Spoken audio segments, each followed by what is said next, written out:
Hello friends, हम लोग देख रहे हैं 10th क्लास के इकोनॉमिक्स का most important VVI objective question, जो आपके डायरेक्टली यहाँ से बोर्ड में क्वेश्चन पूछी जाती है। और आप ये वीडियो को पूरा कंप्लीट देख रहे हैं तो आपके इकोनॉमिक्स में 7 से 8 नंबर प्रश्न डायरेक्टली यहाँ से बनेगी। तो आप लोग जो है पूरा वीडियो को कंटिन्यू देखिएगा और बीच में छोड़ करके जाने से आपको कोई बेनिफिट नहीं होने वाली है। और आप पूरा वीडियो को देखते हैं तो गारंटी लेते हैं आपको 7 से 8 नंबर आपका पक्का बनने वाली क्वेश्चन। ठीक है, तो हम लोग क्वेश्चन को स्टार्ट करेंगे, तब तक कि आप जो है ना बेल आइकन प्रेस कर लीजिए, चैनल को सब्सक्राइब कर लीजिएगा।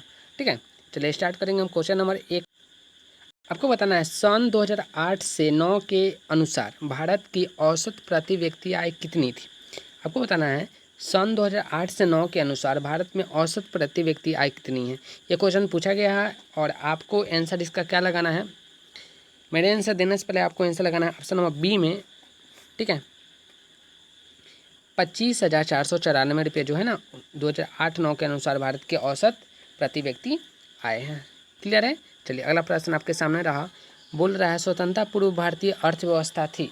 स्वतंत्रता के पूर्व भारतीय अर्थव्यवस्था थी कृषि प्रधान, व्यवसाय प्रधान, उद्योग प्रधान या फिर उपयुक्त सभी। आपको आंसर लगाना है इसमें से आंसर क्या होगा। सो इसका राइट आंसर क्या होगा आपको बताना है। ठीक है, चलिए इसका राइट आंसर क्या होगा। ऑप्शन नंबर ए हो जाएगा कृषि प्रधान।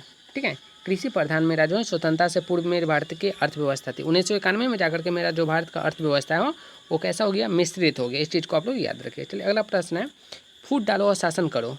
फूट डालो और शासन करो की नीति अपनाई है। तो फूट डालो और शासन करो की नीति जो है अपनाया है वो किसने अपनाया है, अंग्रेजों ने अपनाया है। ठीक है, अंग्रेजों ने, इसका राइट आंसर हो जाएगा। अगला प्रश्न आपके सामने रहा, बोल रहा है अर्थव्यवस्था के प्रकार होते हैं। आपको बताना है अर्थव्यवस्था जो होती है उसके कितने प्रकार होती है। ये जो क्वेश्चन है आपका प्रैक्टिस के तौर पे है और जितने सारे क्वेश्चन हम बता रहे हैं सारे को कॉपी पेन में लिखते जाइए। ठीक है ना, जितने सारे ना कॉपी पेन से सारे को लिखते जाइए। इसमें बताइए आपसे कि अर्थव्यवस्था के प्रकार होते हैं 2, 3, 4 या फिर 5। आपको बताना है इसका राइट आंसर क्या हो जाएगा। ऑप्शन नंबर बी में दे रखा है 3। ये आपका अर्थव्यवस्था के 3 प्रकार होते हैं। ठीक है, चलिए अगला प्रश्न आपके सामने है, अंग्रेजों ने भारतीय अर्थव्यवस्था का दोहन किया, पोषण किया, शोषण किया या फिर ए एंड सी। आपको बताना अंग्रेजों ने भारतीय अर्थव्यवस्था का दोहन किया, पोषण किया, शोषण किया। आपको बताना है इसका राइट आंसर क्या होगा। इसका राइट आंसर हो जाएगा ए एंड सी, दोहन किया और शोषण किया। क्या हो जाएगा, दोहन किया और शोषण किया। जो ऑप्शन नंबर दे रखा है आपका किसमें, ऑप्शन नंबर दे रखा है आपका डी में, ए एंड सी इसका राइट आंसर होगा। ठीक है, ए एंड सी।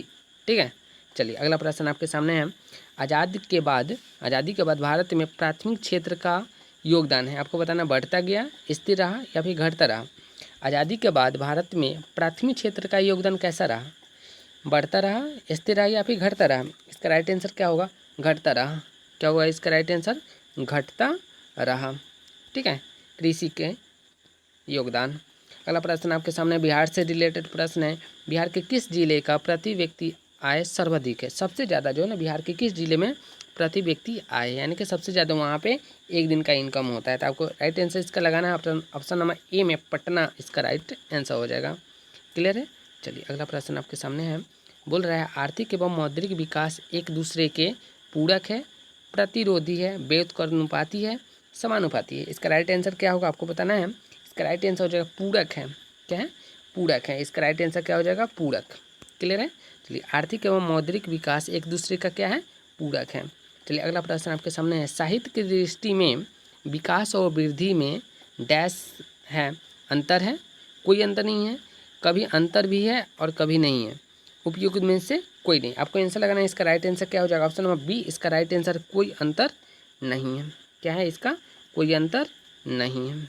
चलिए अगला प्रश्न आपके सामने है, सतत विकास है। सतत विकास क्या है, अपने हाथों आने वाली अपने अपने तथा आने वाली संतत का केवल अपना, केवल दूसरों का या फिर उपयुक्त में से कोई नहीं। आपको बताना है इसका राइट आंसर क्या होगा। ठीक है, सतत विकास क्या है, अपने तथा आने वाली संतति का केवल। इसका राइट आंसर हो जाएगा ऑप्शन नंबर ए। क्या हो जाएगा, ऑप्शन नंबर ए इसका राइट आंसर हो जाएगा। चलिए अगला प्रश्न आपके सामने है, आय एक पारिश्रमिक है जिसे कोई अपने कार्य के बदले पाता है। आपको बताना है पारिश्रमिक है जिसे कोई अपना कार्य के बदले पाता है, मानसिक, शारीरिक, बौद्धिक या फिर उपयुक्त सभी। इसमें से राइट आंसर क्या होगा आपको बताना है। ऑप्शन नंबर डी इसका राइट आंसर हो जाएगा। क्लियर, इसका आंसर क्या हो जाएगा, डी। ठीक है, चलिए अगला प्रश्न आपके सामने है। बोल रहा है श्रम का पारिश्रमिक है, श्रम का पारिश्रमिक है ब्याज, लगान, लाभ या फिर मजदूरी। इसका राइट आंसर क्या होगा आपको बताना है। इसका राइट आंसर क्या होगा, सो ऑप्शन नंबर डी इसका हो जाएगा मजदूरी। क्या हो जाएगा, मजदूरी। और ये जितने सारे क्वेश्चन काफ़ी इंपॉर्टेंट है, जब आप एग्जाम में जाइएगा तो ये क्वेश्चन सारे के सारे देखने को मिलेगा। ठीक है, अगला प्रश्न आपके सामने है। पूंजी का पारिश्रमिक है, पूंजी का पारिश्रमिक है लाभ, हानि, वेतन या फिर ब्याज। ब्याज जो है ऑप्शन कटा हुआ है, लाभ, हानि, वेतन या ब्याज। तो इसका राइट आंसर क्या होगा आपको बताना है। इसका राइट आंसर हो जाएगा सी, जो ऑप्शन नंबर गायब है वो है आपका ब्याज। क्या है, ब्याज इसका राइट आंसर होगा। क्लियर है, चलिए अगला प्रश्न आपके सामने है।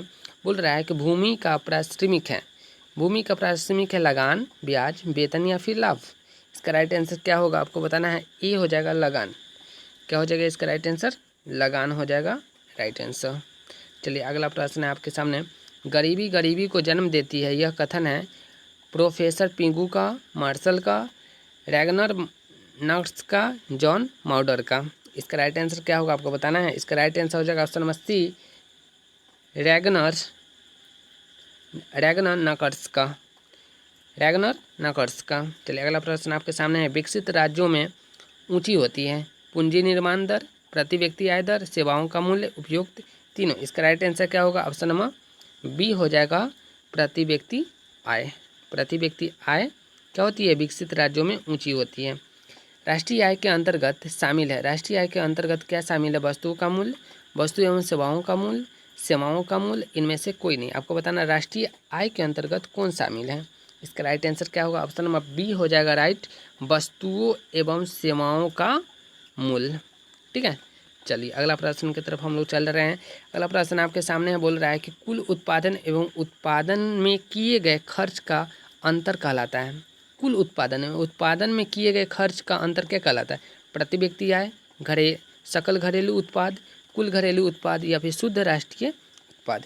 इसका राइट आंसर क्या हो जाएगा, ऑप्शन नंबर डी हो जाएगा शुद्ध राष्ट्रीय उत्पाद। क्या हो जाएगा, शुद्ध राष्ट्रीय उत्पाद। मेरे आंसर देने से पहले आपको आंसर देना है, ताकि आपको पता चलेगा कि मेरे आंसर से आपको आंसर कितना फास्ट देने आ रहा है। चलिए अगला प्रश्न आपके सामने है। 19वां प्रश्न बोल रहा है राष्ट्रीय आय समतुल्य होता है। राष्ट्रीय आय जो होता है ना समतुल्य होता है, उसका फॉर्मूला क्या है। तो देखिए, उपयोग व्यय एवं विनियोग का योग, उपभोग व्यय तथा विनियोग का गुणनफल या फिर उपयोग व्यय एवं विनियोग के अंतर। आपको बताना है इसका राइट आंसर क्या है। तो इसका राइट आंसर मैं बता दूं, इसका राइट आंसर हो जाएगा ऑप्शन नंबर ए, उपभोग व्यय एवं विनियोग का योग। ठीक है, इस चीज़ को आप लोग याद रखिएगा, सारे को कॉपी में नोट डाउन करते चलिए। चलिए अगला प्रश्न आपके सामने है। राष्ट्रीय आय की धारणा में शामिल है, राष्ट्रीय आय की धारणा में कौन शामिल है। इसका राइट आंसर क्या होगा आपको बताना है, मैं बता दूं। इसका राइट आंसर हो जाएगा ऑप्शन नंबर डी, सभी के सभी क्या है, राइट हैं। ठीक है, इसका आंसर हो जाएगा क्या, डी। ये भी सही है आपका, ये भी सही है और ये भी सही है। ये सभी के सभी क्या है, राष्ट्रीय आय की धारणा में शामिल है। चलिए अगला प्रश्न आपके सामने है।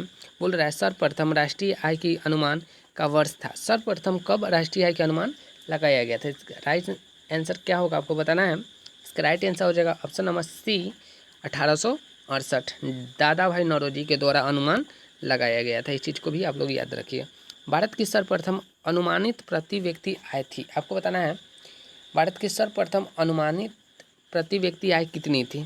121 रुपया, 21 रुपये, 120 रुपये या फिर 20 रुपये। इसका राइट आंसर क्या होगा आपको बताना है। इसका राइट आंसर हो जाएगा ऑप्शन नंबर डी, 20 रुपया। क्या हो जाएगा, 20 रुपया इसका राइट आंसर हो जाएगा। चलिए अगला प्रश्न आपके सामने है। बोल रहा है कि राष्ट्रीय आय की गणना विधि है, राष्ट्रीय आय की जो गणना है उसकी विधि क्या है। व्यवसायिक गणना विधि, उत्पादन गणना विधि, मूल्य योग विधि, इनमें से तीनों। इसका राइट आंसर क्या होगा आपको बताना है। इसका राइट आंसर हो जाएगा ऑप्शन नंबर डी, सभी के सभी क्या है, सही है। व्यवसायिक गणना विधि, उत्पादन गणना विधि और मूल्य योग विधि। चलिए अगला प्रश्न की तरफ हम लोग चल रहे हैं। अगला प्रश्न क्या बोल रहा है, विश्व विकास रिपोर्ट 2005 में भारत की राष्ट्रीय आय थी। आपको बताना है जब विश्व विकास रिपोर्ट जारी किया गया 2005 में, तो भारत की राष्ट्रीय आय क्या थी? $820, $620, $720 या फिर $920। इसका राइट आंसर क्या होगा? ऑप्शन नंबर सी हो जाएगा 720। क्या होगा इसका राइट आंसर? 720 हो जाएगा राइट आंसर। चलिए अगला प्रश्न आपके सामने है, बिहार में किस जिले की प्रति व्यक्ति आय सबसे कम है? ऊपर हम लोग पढ़े हैं कि प्रति व्यक्ति आय जो सबसे ज़्यादा किसका है? पटना का। तो सबसे कम किसका है? इसका राइट आंसर क्या होगा? इसका राइट आंसर हो जाएगा ऑप्शन नंबर डी, शिवहर का हो जाएगा। क्या है? शिवहर। इस चीज़ को याद रखिए। अगला प्रश्न आपके है सामने, प्रत्यक्ष कर के अंतर्गत निम्न में से किसे शामिल किया जाता है? आपको बताना है प्रत्यक्ष कर के अंतर्गत आय कर, उत्पाद कर, बिक्री कर, इनमें से कोई नहीं। तो इसका राइट आंसर क्या होगा? ऑप्शन नंबर ए हो जाएगा राइट आंसर, आयकर। क्या हो जाएगा? आयकर। चलिए अगला प्रश्न आपके सामने है, बोल रहा है कि दादा भाई नौरोजी ने सर्वप्रथम राष्ट्रीय आय के अनुमान कब लगाया था? अभी पढ़े 1868 में सर्वप्रथम किसने लगाया अनुमान? तो दादा भाई नौरोजी। क्लियर है। चलिए अगला प्रश्न आपके सामने बोल रहा है कि योजना काल में भारत की औसत वार्षिक विकास दर रही है। आपको बताना है योजना काल में भारत की औसत वार्षिक विकास दर रही है 3.5%, 4.2%, 6.5% या फिर 7%। इसका राइट आंसर क्या हो जाएगा? ऑप्शन नंबर बी इसका राइट आंसर हो जाएगा, जो ऑप्शन नंबर दे रखा है बी में 4.2%। चलिए अगला प्रश्न आपके सामने बोल रहा है कि बिहार की आय में सर्वाधिक योगदान होता है, सबसे ज़्यादा जो है ना बिहार में किसकी योगदान है? कृषि क्षेत्र की, औद्योगिक क्षेत्र की, सेवा क्षेत्र की। आपको बताना है इसका राइट आंसर क्या होगा? इसका राइट आंसर हो जाएगा सेवा क्षेत्र। सेवा क्षेत्र का योगदान जो है ना, बिहार की बात नहीं है, पूरे देश में सबसे ज़्यादा योगदान जो है ना, अगर बात किया जाए हमारी आर्थिक स्थिति, आर्थिक ढांचा की, तो सबसे ज़्यादा जो अगर किसी का योगदान है तो वो सेवा क्षेत्र है। चलिए अगला प्रश्न आपके सामने रहा, बोल रहा है उत्पादन एवं आय गणना विधि आर्थिक दृष्टिकोण से है सहज है, वैज्ञानिक है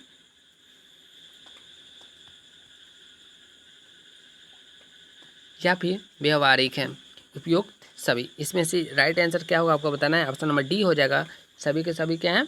राइट हैं। ठीक है, सभी के सभी क्या हैं? राइट हैं। इस चीज़ को याद रखिएगा, यानी कि ऑप्शन नंबर क्या, ये भी सही है, ये भी सही है और व्यवसायिक भी सही है। अगला प्रश्न आपके सामने बोल रहा है, बिहार की अर्थव्यवस्था में प्राथमिक क्षेत्र का मुख्य अंग है। बिहार की आर्थिक व्यवस्था में प्राथमिक क्षेत्र का मुख्य अंग क्या है?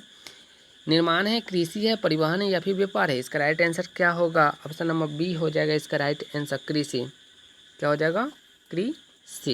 इस चीज़ को याद रखिए। चलिए अगला प्रश्न आपके सामने बोल रहा है, y=c+1 फार्मूले को बताता है। आपको बताना है y=c+i, 1 नहीं i। Professor Keynes, professor Fisher, professor Marshall या फिर प्रोफेसर पीगो, किसने ये फार्मूला को बताया है? इसका राइट आंसर क्या होगा? ऑप्शन में ए हो जाएगा, प्रोफेसर केन्स। क्या हो जाएगा? Professor Keynes. इस चीज़ को याद रखिएगा। चलिए अगला प्रश्न आपके सामने है, बोल रहा है राष्ट्रीय आय का अर्थ क्या होता है? राष्ट्रीय आय का अर्थ क्या होता है? सरकार की आय, सार्वजनिक उपक्रमों का आय, पारिवारिक आय या फिर उत्पादन के साधनों की आय। इसका राइट आंसर क्या होगा? इसका right answer option number D.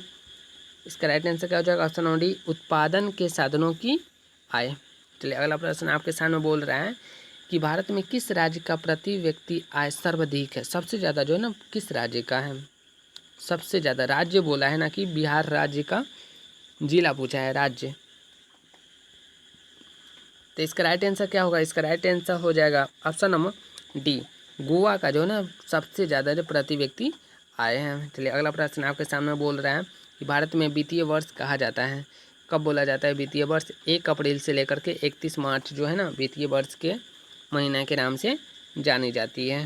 ठीक है, इसलिए इसका राइट आंसर हो जाएगा ऑप्शन नंबर सी। क्या हो जाएगा? Option number C right answer हो जाएगा। क्लियर है। चलिए अगला प्रश्न की तरफ हम लोग चल रहे हैं, बोल रहा है कि भारत में राष्ट्रीय आय की गणना कौन करता है? कौन है जो भारत में राष्ट्रीय आय की गणना करता है? SCSO, reserve bank of India, वित्त विभाग या फिर राष्ट्रीय विकास परिषद? कौन है जो राष्ट्रीय आय की गणना करता है? तो इसका राइट आंसर क्या होगा? ऑप्शन नंबर ए हो जाएगा CSO, केंद्रीय सांख्यिकी संगठन। केंद्रीय सांख्यिकी संगठन इसका राइट आंसर हो जाएगा। अगला प्रश्न आपके सामने रहा, बोल रहा है कि भारत की राष्ट्रीय आय का सर्वप्रथम अनुमान किसने लगाया? बार बार यही क्वेश्चन आ रही है। दादा भाई नौरोजी लगाए हैं। कब लगाए? 1868 में लगाए हैं। कब लगाए? 1868 में लगाए। चलिए अगला प्रश्न आपके सामने बोल रहा है, निम्नलिखित में कौन हमारे रहन सहन के स्तर को प्रभावित करता है? आपको बताना है इनमें से कौन है जो रहन सहन के स्तर को प्रभावित करता है। राजकीय आय, राष्ट्रीय आय, प्रति व्यक्ति आय, या फिर इनमें से कोई नहीं। इसका राइट आंसर क्या होगा? ऑप्शन नंबर सी हो जाएगा, प्रति व्यक्ति आय। क्या हो जाएगा? प्रति व्यक्ति आय। तो इस प्रकार से जो ना हमने पूरा राज्य एवं राष्ट्र की आय जो एक चैप्टर है आपका NCERT का, पूरे जितने सारे मोस्ट इंपॉर्टेंट ऑब्जेक्टिव क्वेश्चन बनने वाले थे सारे को हमने कवर किया। अगर आपको वीडियो से थोड़ा सा भी बेनिफिट हुआ हो तो हमारे चैनल को सब्सक्राइब जरूर कर लीजिएगा, बेल आइकन को प्रेस कर लीजिएगा, क्योंकि इस प्रकार की वीडियो आपको बार बार मिलती रहेगी। ठीक है, चलिए तब तक के लिए आपको थैंक यू।